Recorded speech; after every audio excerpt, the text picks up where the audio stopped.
Welcome to a bonus episode of the Virtual Memories Show. I'm your host, Gil Roth, and we're here to preserve and promote culture in this benighted age, one weekly conversation at a time. This is an episode I did not want to make, even though I knew in my heart it would come. Last Wednesday, I got the news that Tom Spurgeon had died. Tom was the editor of comicsreporter.com and the executive director of CXC, Cartoon Crossroads Columbus. He was also my best friend. We met online in 1996 when I sent a couple of jokes to the magazine he was editing at the time, the Comics Journal. The first one was about Moses Malone and the John Byrne, Chris Claremont run of the X-Men, and the second joke was about Tom Stoppard and Marvel doing an adaptation of Arcadia. On the strength of that, Tom recognized a kindred spirit and invited me to start writing for the Journal, and our friendship began.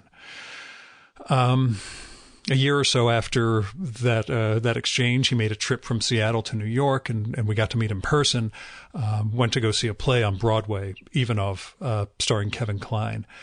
A year or so after that, we got together in Bethesda for the Small Press Expo. And over the next 20-plus years, we corresponded all the time. We got together at comics festivals, and we hung out whenever he came east. And the one time we got together when I was out in Seattle, when he was living there. And otherwise, we just developed the closest friendship I've ever had. In 2011, Tom suffered this terrible infection. It's something he wrote about. He had to be put in a medically induced coma while doctors tried to save him. This isn't about me, but I was at a trade show in Washington when I got the news about that. I hadn't heard from Tom in like 3 or 4, maybe 5 days, and it wasn't unusual, but something was starting to worry me. And then his brother called to tell me he'd been hospitalized and was in a coma, and no one knew what his odds were. And I had a sleepless night. I mean, literally, I spent the entire night lying in bed, worried for his life, and having no idea how I was going to live without his friendship. He pulled through that, and it was a grueling recovery for him. And he always, from then on, seemed aware that things could fall apart for him in a hurry, and that he was on borrowed time. The following year, we recorded a podcast about his recovery at Small Press Expo, and you're going to hear that shortly. I put that one out in 2012. I redid the audio just now so it sounds better, and you'll get to hear our conversation. Tom was living in New Mexico at the time. He moved to Ohio a few years later, and to help launch CXC, the great festival, in 2015.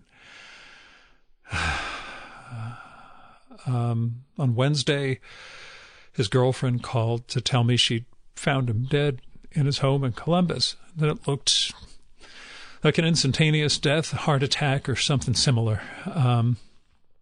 Just here 1 second and gone the next. It's on borrowed time. I don't know who I would be without Tom in my life, and I don't know how I'm going on without him. He was kind, uniquely intelligent, and a beautiful writer, and an omnivorous reader and viewer, and just a passionate advocate for making good art. Whether that was in his home field of comics or literature or theater or film, whatever, just, put your heart and soul into your art. That's what he believed in. He believed it in journalism and in reviewing. He didn't believe in half-assing things.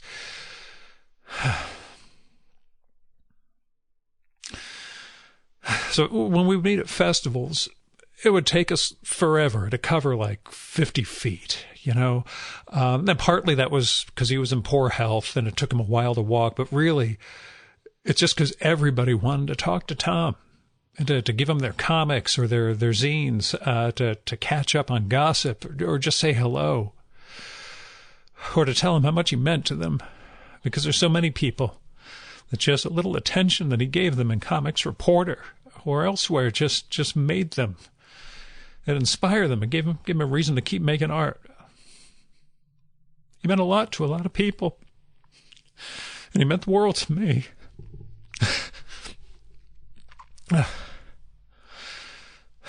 So the last time we went out, I want to tell you about this. The last time we went out was Small Press Expo in September. We caught up at CXC a few weeks later, but he was really busy, and I was always careful not to take up too much of his time, especially at that event where he was in charge. But SPX, what I was saying, SPX, that Saturday night, we always go out for dinner. We would go to this cheap Mexican joint. Sometimes we would take cartoonists, but sometimes we just went alone. He liked being able to just sort of get away a little sometimes. This time, Eddie Campbell was there, one of our favorite artists, favorite cartoonists. And I asked Eddie, do you have dinner plans? Do you have anyone taking you out? And he didn't. So I invited him along. And our cheap Mexican joint had been closed down a year before. So Tom knew this hole in the wall Latin place a few miles from the venue. And we went there. And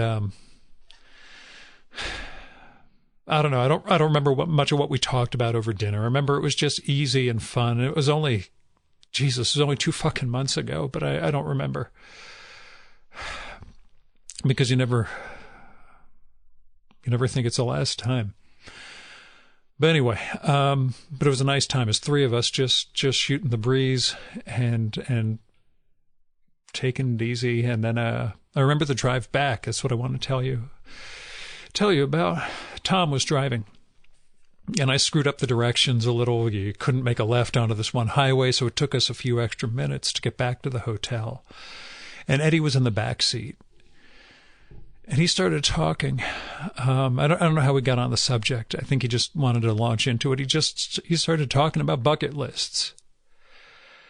The things I need to do before I die, or if I find out I'm going to die, this is what I have to do. And Eddie said he didn't understand all those people who want to jump out of airplanes or climb Everest or do a bungee jump or something once they know they're going to die. And he said if he got that news, his bucket list would just be taking the dog out for a walk, watching the sunset, and just mundane stuff like that. And things that matter every day. That was Eddie's bucket list. And I said that sounded good. I don't remember what Tom said. I think he was too focused because it was nighttime driving and his eyesight wasn't great. I don't remember him saying anything. The morning after I got the news that he was gone, I took my dog out around the corner. It was a little earlier than usual, and the sun was just coming up. And it just hit me. Like it literally left me winded and gasping like a punch. And Tom was never going to see this again. I'd never see anything again. I was never going to talk to my best friend. And near the end, Tom found someone who made him happy. And it was wonderful to see him transformed like this. To see him living outside of himself. And I'm so sad it couldn't last. There's a lot more I could say. And maybe I will. It is his memorial in Columbus next month. And I'm trying to put together a memorial event for him in New York in early 2020. And I'm wondering how I can collect other people's stories of Tom to make a tribute here. Because this is my art form. and I never would have got it going without him, and without all the support he gave me over the years, and all the people he introduced me to. And I mean, the last fucking thing he wrote to me was to tell me how much he loved this one question I asked Frank Santoro in our last conversation at CXC, at the event that he made.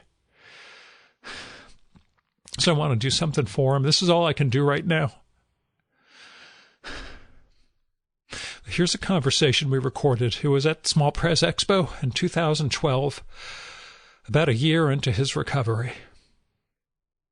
The main reason I thought we'd talk was about essentially your incredible health problems last year and how your life has kind of changed since then. Can you sort of just give us a background on what went down last year, and then we could talk about sort of the transformation you've undergone since? You know, what happened to me last year was I was misdiagnosed a couple of times. First as just having allergies, and then as having a double hernia. And when I went into the emergency room to get more painkillers as instructed to kind of negotiate these minor problems that were supposed to go away, the doctor on call told me that I had a massive infection that had turned into flesh-eating bacteria. Oof. And they needed to get me into surgery, and I had about a 1 in 5 chance of seeing Monday. That was a Saturday night.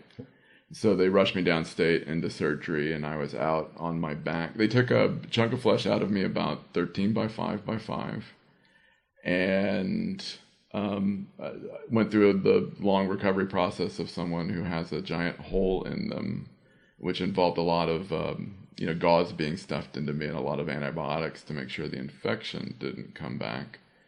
And I was on my back for, I was in coma briefly. I was in the hospital for about a week, 10 days, and I was getting post-hospital wound care for about 3 months after that.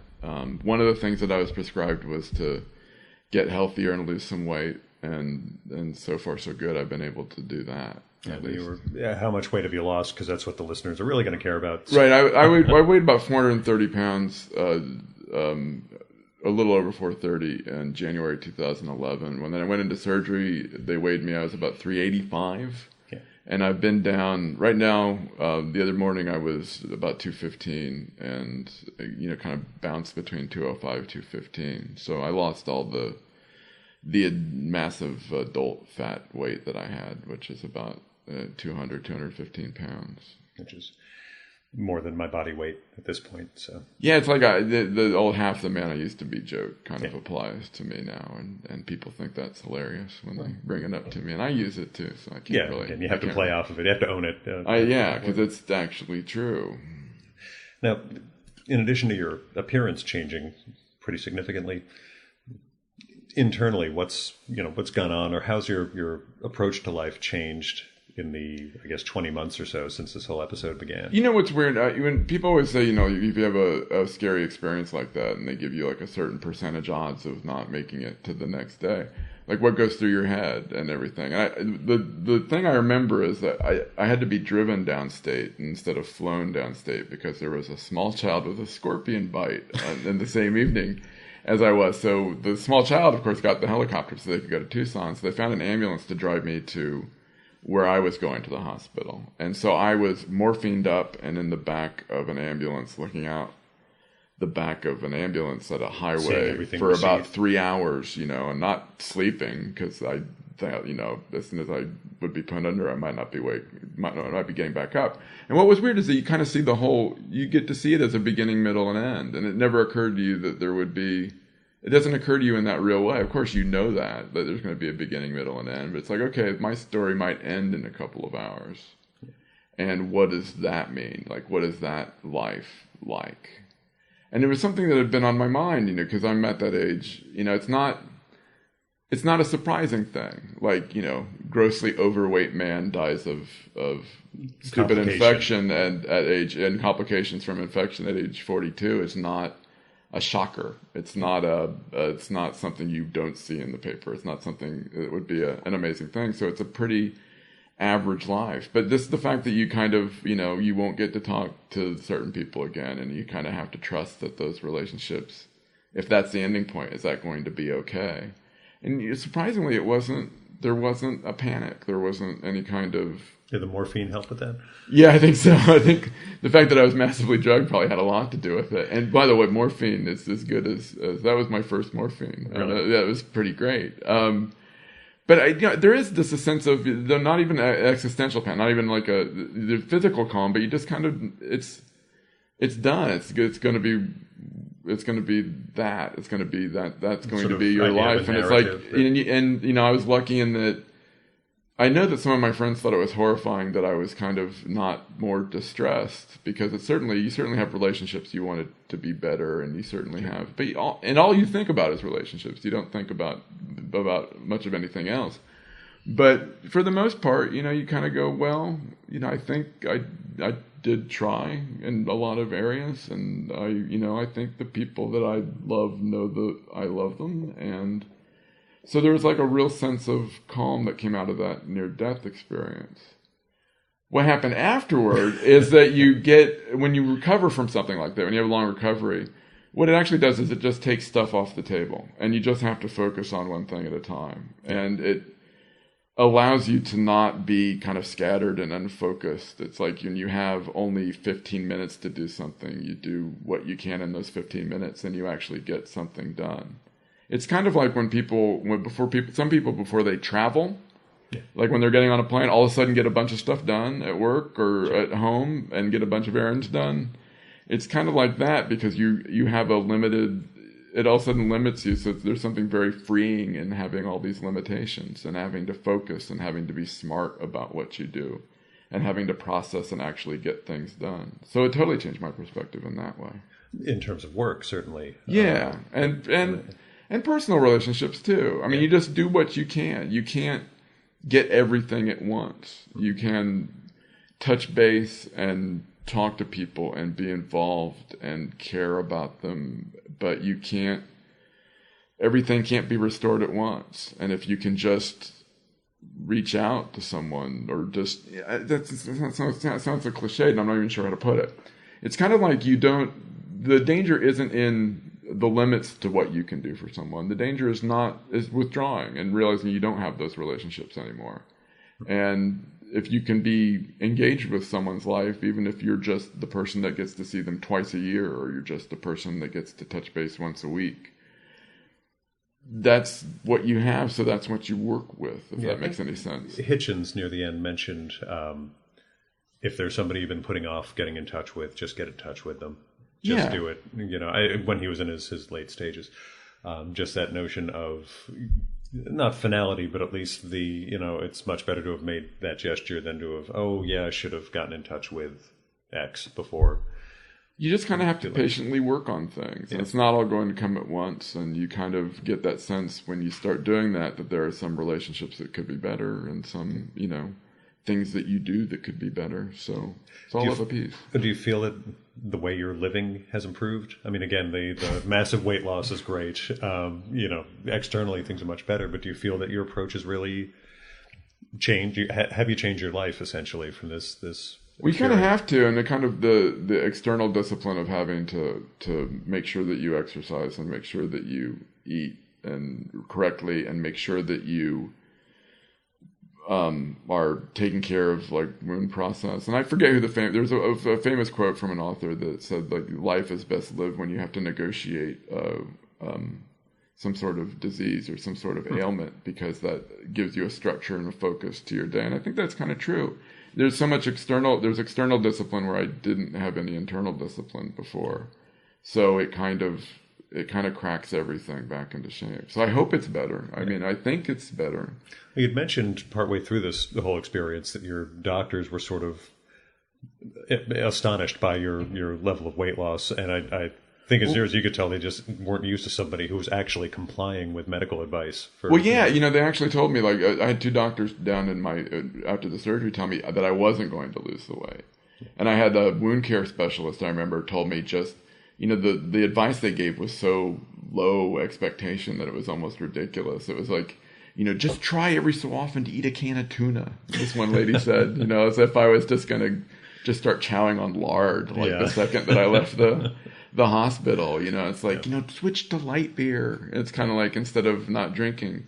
Because I guess, and I'm hearing this now that we're thinking about doing something with writing about the whole experience, is that it's very hard for old men over 40 to change habits. Yeah. I had one doctor tell me that only like 1 in 30 of his patients that come in with some sort of desperate need for weight loss, even when they're men, they almost never do it. And women only, 1 in 10 will do it. So it's really hard to change those habits. So they were quite, happy that for whatever reason, it was enough of a wake-up call that I got that done. Can you tell me a little about the writing project at all, or is it still? I wrote an essay because when you work in comics, you go to these comic conventions, and I went to a comic convention, and I had people come up and kind of grab me by the arm and ask how I lost the weight.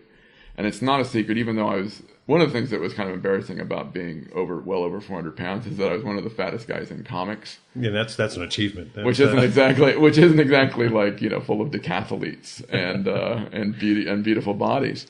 But so there are a lot of people that carry a lot of weight. And so I had a lot of people grabbing me by the arm and asking how that was done. So I wrote a little essay about just in the matter-of-fact way that I was able to lose the weight by, paying attention to what I eat and exercising, which is so dumb. Any diet tips beyond getting a horrendous? Yeah, getting horrendous. Yeah, get a massive infection and get really sick, and then have to do it. That always helps. But more, it was just kind of getting through the mental process. So I wrote a lot about the mental process and kind of like the ways that I'd put off doing anything about it, or the way that I had justified kind of continuing on in my kind of delirious food state. And it's kind of a crazy food state, like buying $40 of the cheapest groceries I have and consuming all of it, just piles and piles and piles of food. So a lot of people ask me, so I wrote something about it. I wrote something very matter-of-fact and short and to the point, and hopefully it was funny. And a lot of people very strongly responded to that. I got like 50 kind of confessional emails from readers, which is a significant portion of my readership, which isn't big. And so a friend of mine's, is trying to shepherd and maybe put together a book project, either serialize it on the site or find a proper publisher and talk about trying to do that kind of weight loss and lifestyle change when you're a geek and when you're over 40, which I think it brings with it a certain mindset. Yeah, we've also talked about that in the past. I don't know if you want to go into it, the way those sorts of food issues correspond to your entertainment consumption habits, and how that may have both of those may have changed in the well, you always want more when you're. I mean, that's the kind of modus operandi for most like consumers of junk culture, is you always want as much as you can have. It's not about curating what you have. It's about just collecting piles and piles and seeing all the movies and getting all the editions and getting all of the comics in a series and getting all the comics or all the art that you can by a creator.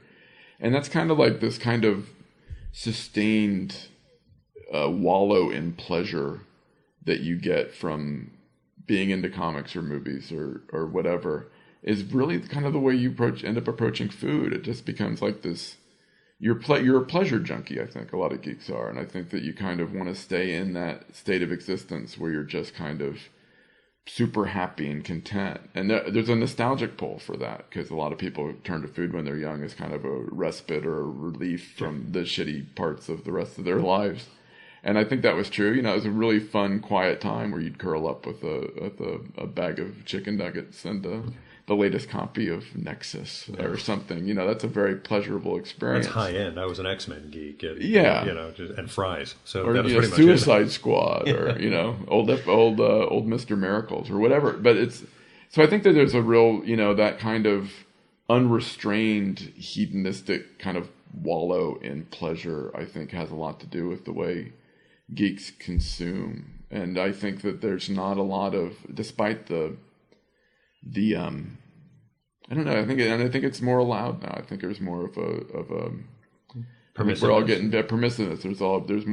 There are a lot bigger people. If you look at pictures of like geek culture from the 1970s, there aren't a lot of huge guys, despite that stereotype. And so I think it follows all of culture in that direction. that we are we are a bunch of lumbering super mammals, more and more as time goes on. But yeah, so I do think it mirrors their consumption habits that you have and excuses that you make and comforts that you take that kind of allow you to negotiate this kind of massively unhealthy lifestyle.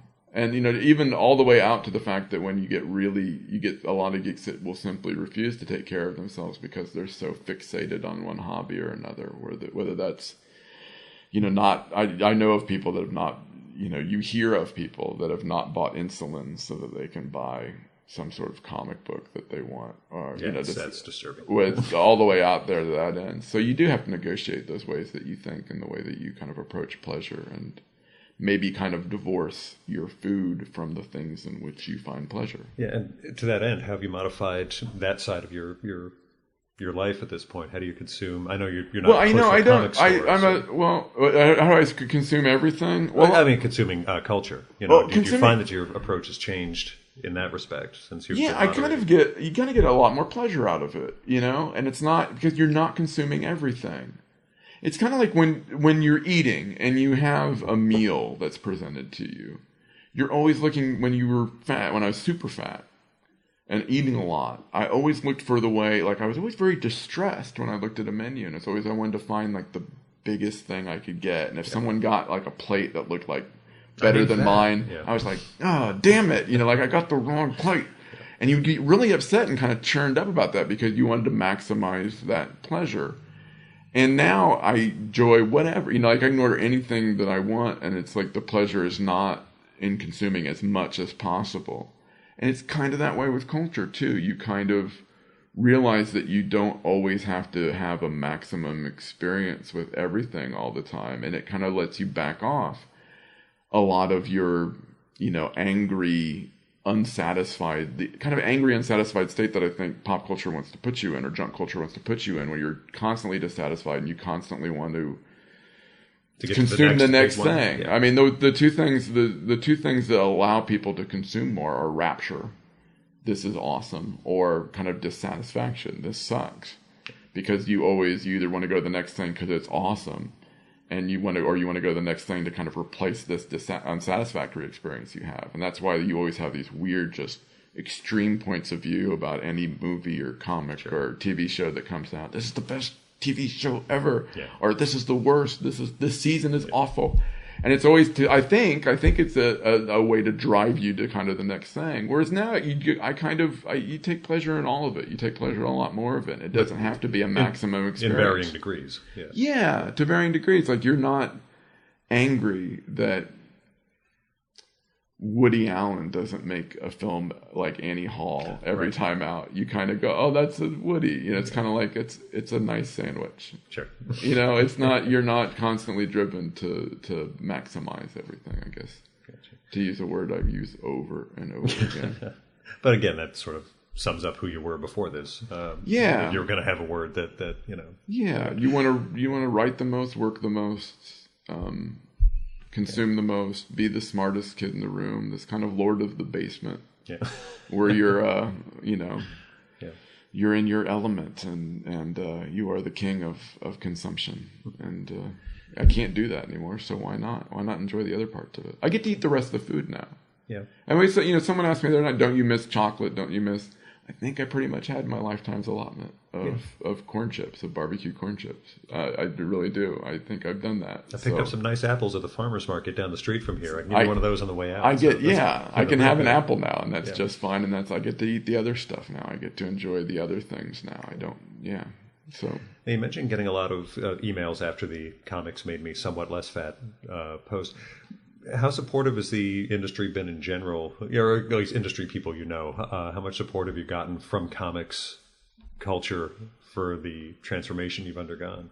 Everyone's been super, super nice about it. And not even, kind of genuinely nice, kind of like directly nice. And except, there's a dismay that some people feel if they feel like they need to do it too, I guess. Some people have told me they felt bad when they've seen me because I'm, You did something they haven't done? Yeah, or they need to get to that. It's kind of like I did something that needed to get around to. Yeah. It's almost so maybe that's a geek thing too. Like this guy's having an experience that I need to have, and you get a little bit of that, but mostly people are really sweet and really nice. There's absolutely no. Everyone's very complimentary, and everyone's very happy that I'm not. I think when it came coupled with like a near-death experience, people are just kind of was it just still that you glad, fitness maniac, but that you still glad to have me around. One of the things that's interesting, comics is a small enough community, and there are certain kind of clear generations of people, and we've maybe lost one person that a lot of people know in our generation, the people that are in their late 30s to mid 40s. Most of us are still here, so there's not a lot of people that have been lost yet. So I think that kind of touched on people that we're fragile. We're fragile, and we're getting to that age, and we are going to lose some people. But I think that people were kind of glad to have another one die in the early 40s. I think that would have been, I don't know. Some people would have been sad. Some people would have been happy. So only in DC. Yeah. Now. Because of my books and life fixation, in your post-surgery recovery and sort of this realization that life is short, books that you thought about getting to? It was weird. The first one I read was, I always blew off reading. I'm a big fan of Somerset Maugham.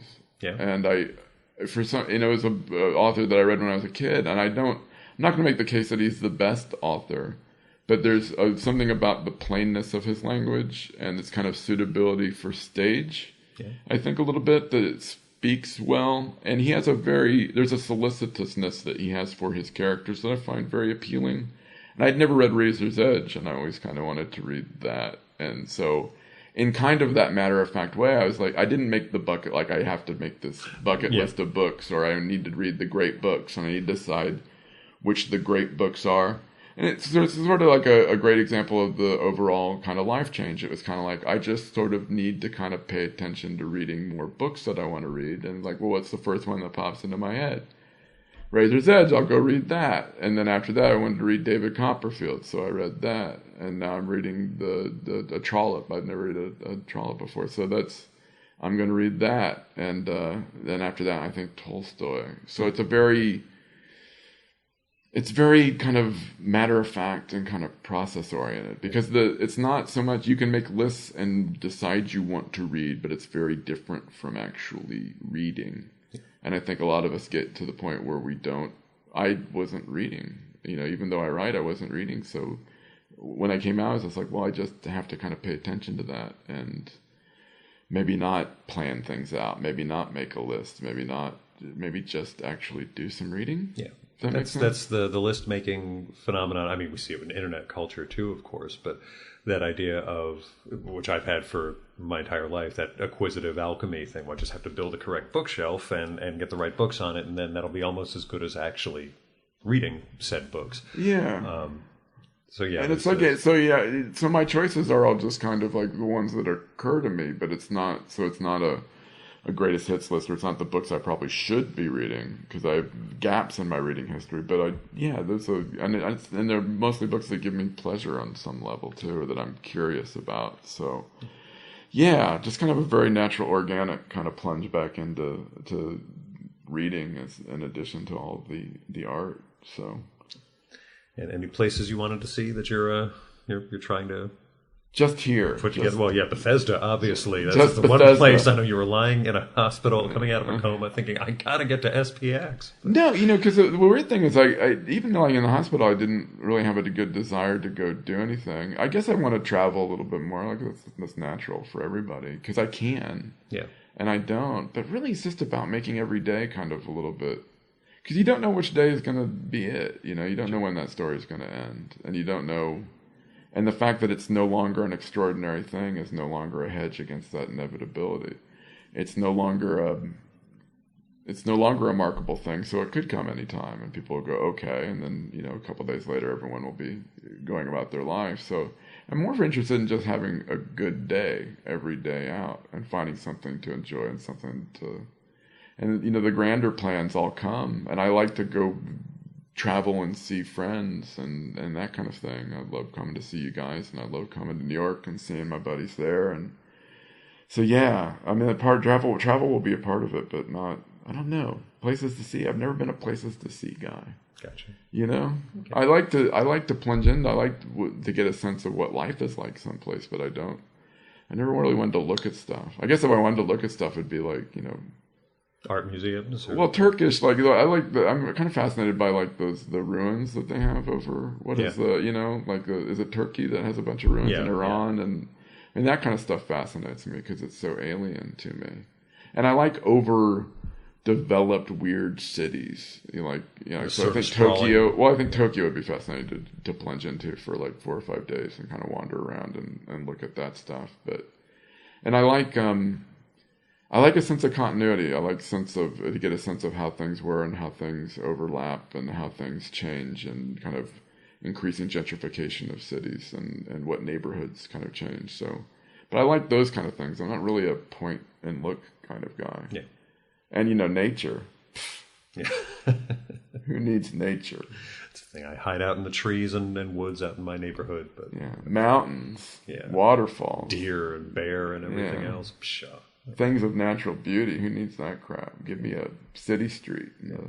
And a comic store. Give me a funny bookstore. Yeah. Or give me a funny bookstore that's been there for 30 years, and you can kind of see like what he was selling and what's in his back room. And I don't know. I was always a kid. When I was a kid, I used to like to go out to people's garages and look around at people's garages, like what they had, what they no longer used, what they had out there and stuff. It's a weird little kid. Yeah, I get that. But you kind of, I don't know, kind of what people leave behind is kind of more interesting to me. What's in people's shelves? It's like looking at bookshelves, except with more stuff. Detritus and the other, the things we accumulate. Yeah, I think that's very interesting. And that's, a cityscape is kind of that for a collective culture. All these forgotten shops and all these, I got fascinated the other day by magic shops. I wanted to go see what magic shops were still existing. Yeah, we still have some in North Jersey. Costume shops, too. Like the old style, not the Halloween showcase. Magic shops used to be part of every town or every culture. Somebody that sold powder and flash stuff. And that's like, they're still there. There's still a few of them. It's crazy to me. How people organize their lives is just crazy to me. So, I don't know. Every house has a family in it. That just blows my mind. Yeah. I sound like a tired old hippie now. But it kind of, it's like, I was coming through on the train from somewhere in New York or coming in the cab, and I remember looking up and right across the river, and there was a big high-rise, and it was like, all those high-rises have people in it. Like that's where they chose to live. Like, it's amazing to me in a certain extent, that everyone finds a place. A place almost always finds everyone. Yeah. And we're here to pick up Chris Ware's building stories, so I'm sure that's part of his whole... Yeah, I mean, there's a big element of that in cartoonists. The cartoonist Seth has been building little small cities, has built a fake city of Dominion and up there and kind of populates it, and just recently decorated a barber shop that would exist in his city. And that kind of idea of a virtual reality is really, and kind of how that develops is really fascinating to me.